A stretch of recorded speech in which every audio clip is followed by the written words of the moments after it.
गांव देवपुर अपनी सुंदरता और शांति के लिए मशहूर था, परंतु कुछ महीनों से गांव में अजीब घटनाएं हो रही थीं। रात को अचानक लोगों के घरों से कीमती सामान गायब हो जाता, लेकिन कोई सुराग नहीं मिलता। लोग डरने लगे थे, कहते थे कि कोई शातिर चोर गांव में आ गया है, जिसे पकड़ पाना नामुमकिन है। उस चोर का नाम था अर्जुन। वह चालाकी और तेज दिमाग के लिए जाना जाता था। अर्जुन अपने निशानों को इतने सफाई से मिटाता था कि कोई सोच भी नहीं सकता था कि चोरी कैसे हुई। गांव के लोगों ने उसकी कई तस्वीरें और हुलिये बताए, पर हर बार अर्जुन एक नए रूप में सामने आता। उसकी चोरियों की वारदातें इतनी पेचीदा थीं कि पुलिस भी उसके आगे बेबस हो गई थी। लेकिन फिर एक सिपाही ने कसम खाई कि वह अर्जुन को पकड़कर ही दम लेगा। इस सिपाही का नाम था वीर सिंह। वीर सिंह गांव के चौकीदार नहीं, बल्कि शहर से आए एक अनुभवी पुलिस अधिकारी थे, जिन्हें अर्जुन की चोरियों को रोकने के लिए भेजा गया था।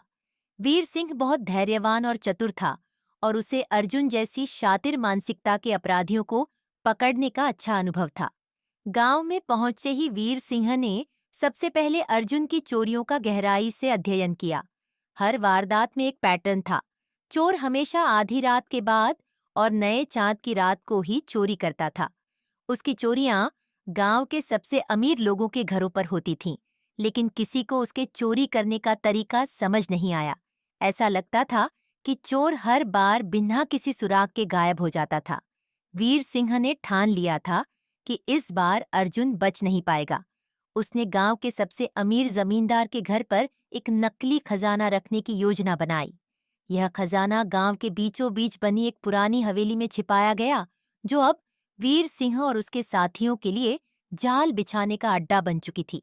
हवेली सुनसान थी, और वीर सिंह ने अफवाह फैलवा दी कि जमींदार ने अपने सारे गहने और धन उसी हवेली में छिपा दिए हैं।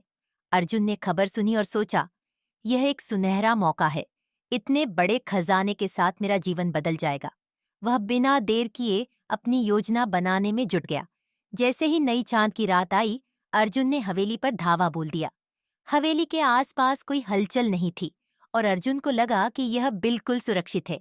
वह चुपचाप हवेली के पीछे के दरवाजे से अंदर घुसा।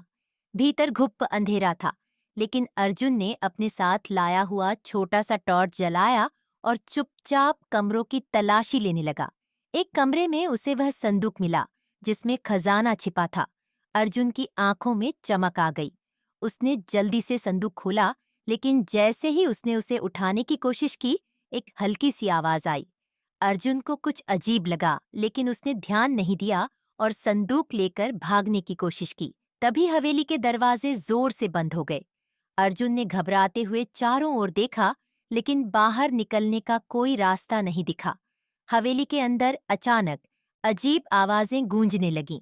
अर्जुन को लगा कि वह फंस चुका है, लेकिन वह हार मानने वाला नहीं था।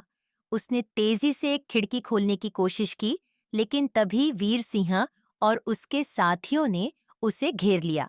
वीर सिंह ने मुस्कुराते हुए कहा, बहुत दिन से तुझे ढूंढ रहा था अर्जुन, आज तेरा खेल खत्म। अर्जुन ने वीर सिंह की ओर देखा और कहा, तुमने अच्छा जाल बिछाया, लेकिन अभी खेल खत्म नहीं हुआ है। इतना कहकर अर्जुन ने अपनी जेब से धुआं छोड़ने वाली बॉल निकाली और पूरे कमरे में धुआं फैल गया।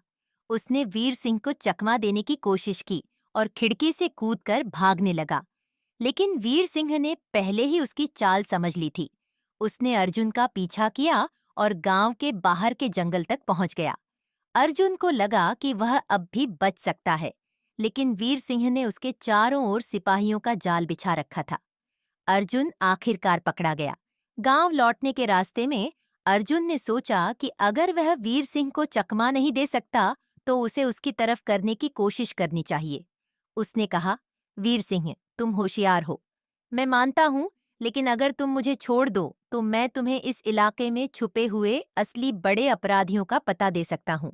वे लोग मुझसे भी खतरनाक हैं। वीर सिंह ने ठंडी नजरों से उसे देखा और कहा, अपराधी चाहे कोई भी हो, उसके लिए कानून एक है। तुम्हारे झूठे वादे और चालें अब काम नहीं आएंगी। अर्जुन का आखिरी दांव भी असफल हो गया। उसे गांव वापस लाया गया और कड़ी सजा सुनाई गई।